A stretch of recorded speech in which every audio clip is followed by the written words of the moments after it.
Hey there, and welcome to Grave Echoes TV. Tonight, we're diving into a story that begins with a dream, but ends in something far more terrifying. So turn off the lights, close your eyes, and listen closely.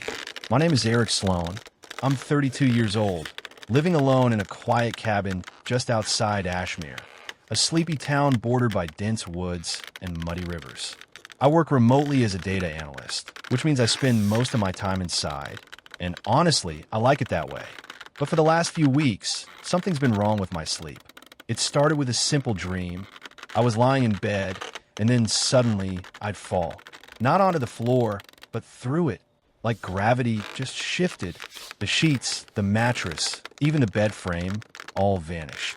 I was free falling into darkness, wind screaming in my ears, chest tightening like I was being pulled somewhere I didn't belong.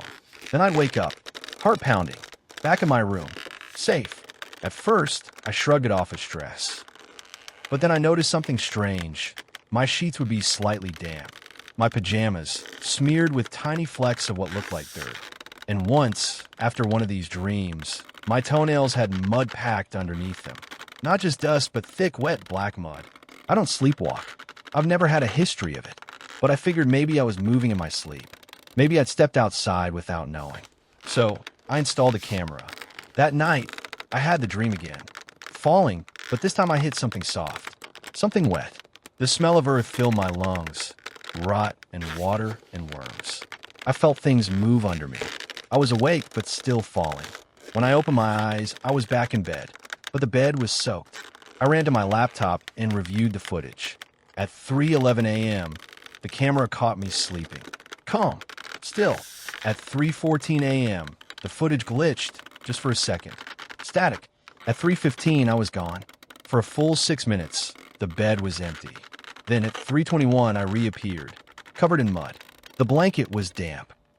My fingers were twitching like I was still dreaming. That morning, I found clumps of moss in the bedsheets. Actual moss, like the kind that grows in riverbeds or old forgotten wells. I sent the video to my friend Natalie. She's a science teacher, level-headed, rational. She said the glitch might be a camera issue and that I probably sleepwalked.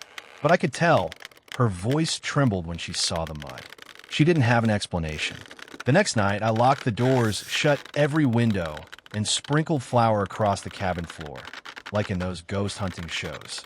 I even set a motion detector near the bedroom door. Same dream, same fall. Only this time, when I landed, I saw something. A figure standing in the mud. No face, just a silhouette made of shadows, with long fingers dripping with black water. It reached for me, and I screamed. I jolted awake.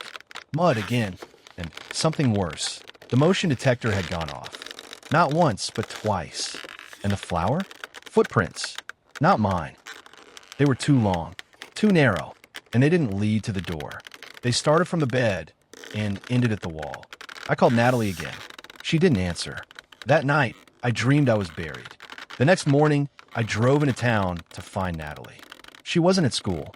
Her roommate said she'd left early, didn't say where she was going.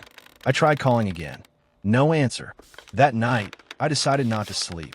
I made coffee, kept the lights on, tried to stay awake. But sometime around 2:45 a.m., my eyelids got heavy. My head started nodding. I remember looking at the clock. 2:59. Then darkness. But I wasn't in bed anymore. I was knee-deep in cold, wet soil.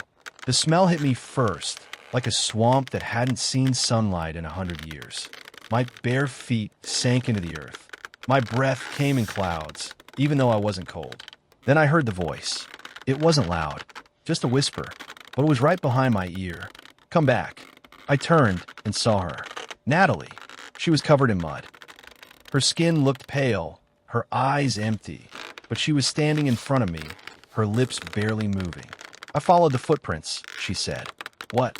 What do you mean? I found a place. It's real. Then something grabbed her ankle and yanked her backward, fast and violent, like a rope being pulled. She disappeared beneath the mud in seconds. No escrime, no struggle.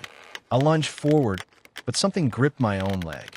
Long fingers, slick and cold, began pulling me down. I tried to fight, but the more I thrashed, the faster I sank. The last thing I saw before I went under was a shape again, tall, featureless, with a head that tilted sideways like it was curious. And then I woke up, back in bed, drenched, mud everywhere. My hands were bleeding, scratches across my knuckles like I'd been clawing at something solid. I checked the camera. Same glitch, same disappearance. I was gone for 10 minutes this time. But when I checked my phone, there was a voicemail. From Natalie. Her voice was shaky. She was whispering. I found it, Eric. It's not a dream. It's a place. I think it needs someone. If you come here, don't follow the light. Follow the sound. Follow the water. Don't let it touch your feet. Then static. A wet, gurgling sound. Then silence. The police said she probably wandered into the river. That she drowned. They're still searching. But I know the truth. It's not a dream. Not sleepwalking. Something is under my bed. Something old. Something hungry. And now, every night I hear it. Water dripping. Just one drop at a time. Onto my floor.